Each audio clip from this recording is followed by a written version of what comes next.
Are you sleeping restlessly, feeling irritable or moody, forgetting little things, and feeling overwhelmed and isolated? Don't worry, we've all been there. You're probably just stressed out. Stress isn't always a bad thing. It can be handy for a burst of extra energy and focus, like when you're playing a competitive sport or have to speak in public. But when it's continuous, the kind most of us face day in and day out, it actually begins to change your brain. Chronic stress, like being overworked or having arguments at home, can affect brain size, its structure, and how it functions, right down to the level of your genes.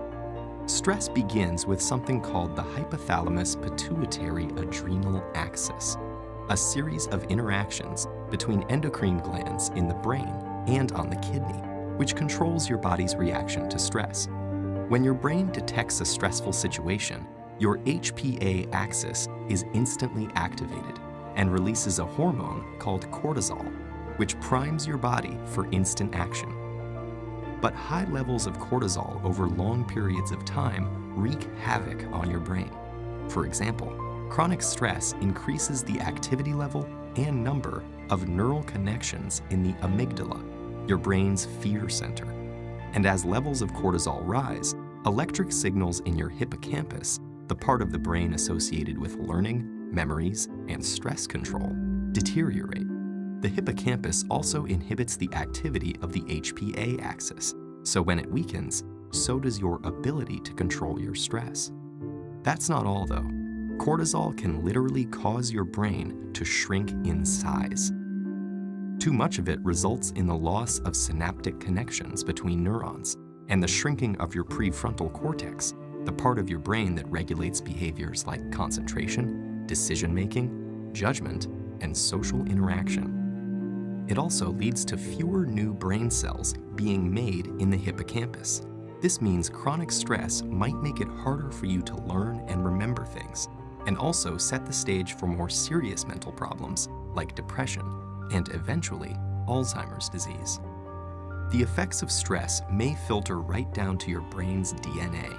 An experiment showed that the amount of nurturing a mother rat provides its newborn baby plays a part in determining how that baby responds to stress later in life.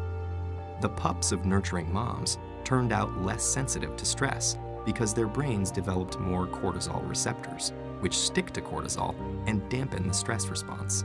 The pups of negligent moms had the opposite outcome, and so became more sensitive to stress throughout life. These are considered epigenetic changes, meaning that they affect which genes are expressed without directly changing the genetic code. And these changes can be reversed if the moms are swapped.